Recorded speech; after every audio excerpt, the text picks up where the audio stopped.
Hi there, my name is Audrey, your watercolor bestie, and welcome to my studio.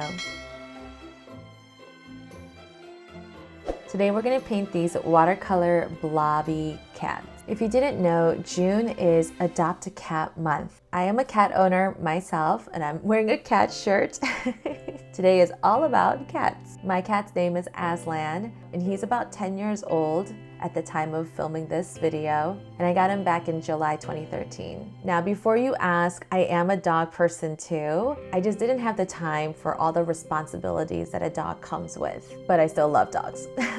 But having Aslan really changed my life. I may start tearing up, but he's been with me through a lot of ups and downs in my life, and in the past 10 years, we've seen a lot together. Even during the initial lockdown during the pandemic, I did have a few friends that I would regularly see, and we were in a quarantine pod together. You know her, Chef Julie Yoon, but she still has her own family, her own kids, and for me, I had Aslan. I didn't realize that cats are very social. They're actually very affectionate, and despite what people think, they really do care about you. Okay, I really didn't expect to get all emotional, but all that to say that June is Adopt a Cat Month. And if you've been thinking about getting a cat, I really hope you will consider it. Go to your local rescue or shelter and help a cat find their forever home today. Without further ado, let's go ahead and paint these watercolor blobby cats. Today I'm using the Lucas 1862 watercolors and round brushes in sizes 3 and 8, and you can find all of my supplies at Jerry's Artorama. For these blobby cats, I'm really focused on painting organic round shapes. Don't worry so much about proportion or the placement. You can look at reference photos online for the fun positions that cats usually take. This first one is definitely inspired by Aslan, so it's a really light, warm brown color. And while the paint layer is still wet, you can add in a little bit more of the darker saturated color. The first layer for a lot of these cats are going to be a lot lighter in value, so don't worry, we can always layer and add details later.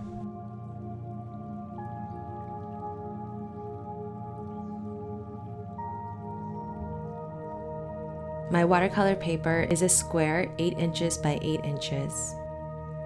The second cat is like one that's kind of laying down on its side.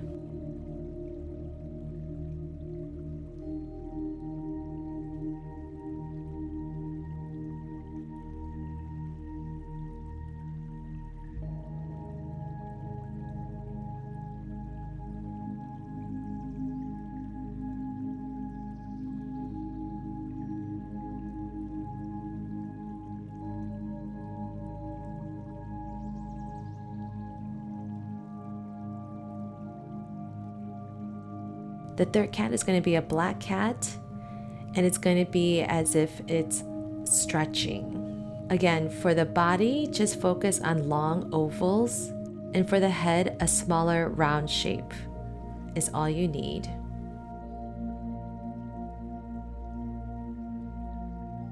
Because we're focused on blobs, we're not really going to be painting faces, and so just have fun with all the different kinds of positions that cats are in.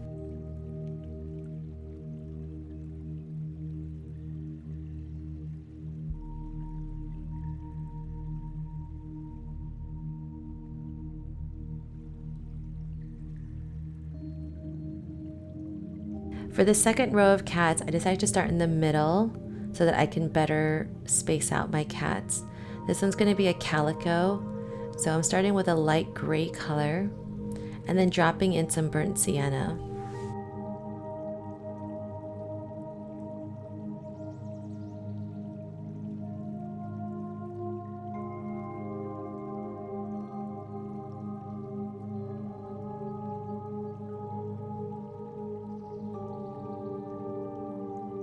And while that paint layer is still wet, I'm adding in some ivory black as well. Calico cats are so cute. And did you know that almost all calico cats are female? This calico cat is sleeping with its arms under its head. This brown cat is also sleeping with its arms under its head, but we're gonna do it from a side view.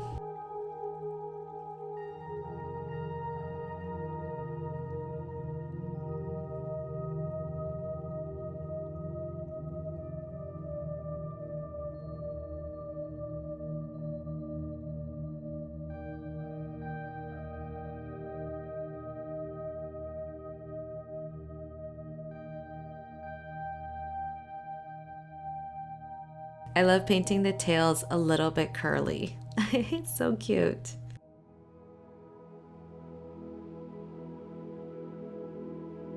The third cat on this row is going to be similar to the very first one that we painted, but just in a different color.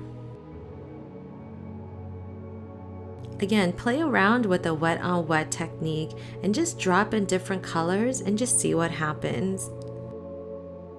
Cats come in all sorts of colors, so don't worry about trying to make it super realistic.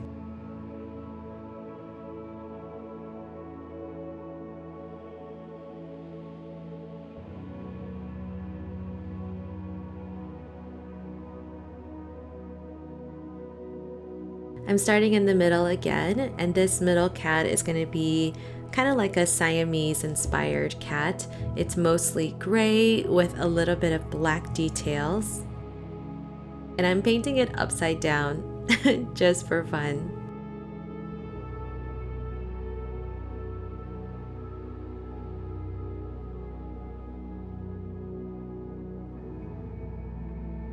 I love watching the paint spread.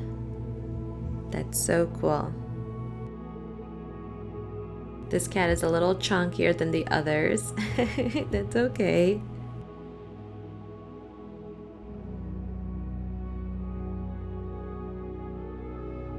All right, 2 more cats to go. This cat is going to be laying on its side, and so you'll see just 3 of its legs kind of in view.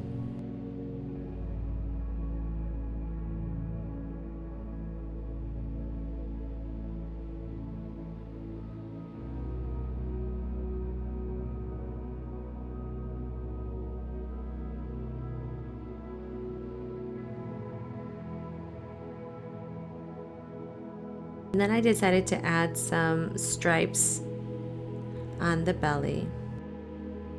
For the very last cat, I'm gonna paint it as if it's standing on its hind legs from a side perspective. So again, you'll only see 1 set of legs for the hind legs and then 2 arms at the top.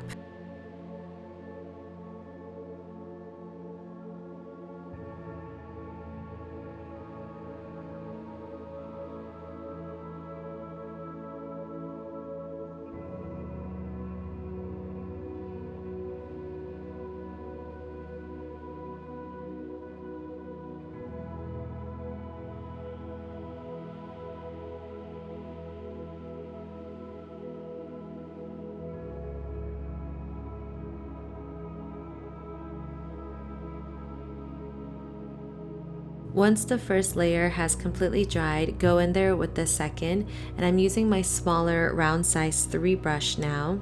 And I'm just going to define some of the details. Like on tabby cats, you have stripes, and so I'm adding them to Aslan's sides and his tail.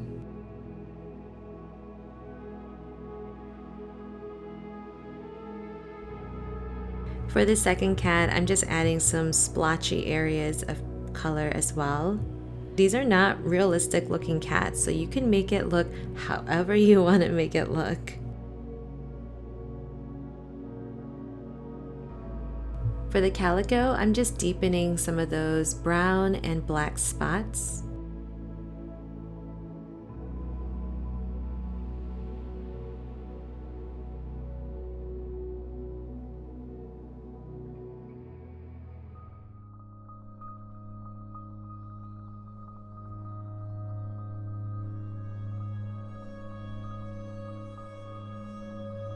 And even on the black cat, some of the areas could be darkened even more.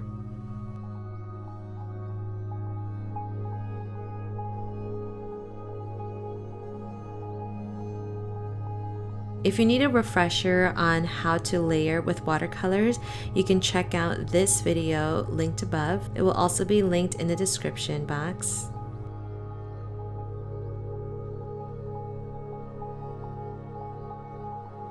But you basically want to make sure that your paint consistency is not too wet because you don't want to disturb the underlayer.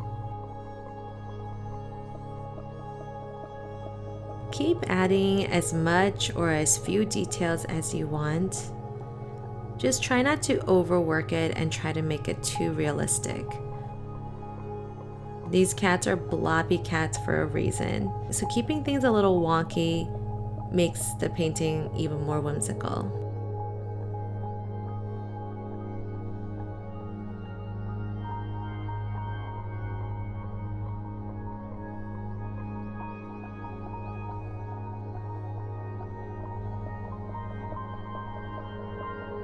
One of the final things I'm going to do is add just a small pink nose on some of the cats where we can see the nose. So like here on the second cat, the black cat.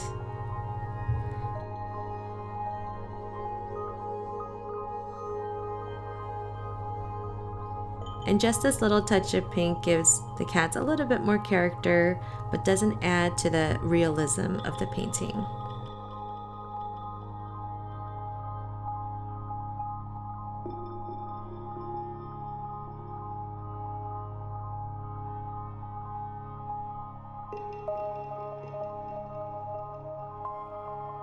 And that's about it for our blobby cats. I hope you like this tutorial. Thanks for watching. Thank you so much for watching this video. I've linked some resources in the description box below. Please remember to subscribe to this channel, like this video, and leave a comment. Tell me if you have a cat and what your cat is like. I'd love to hear from you. Thanks, and I'll see you next time.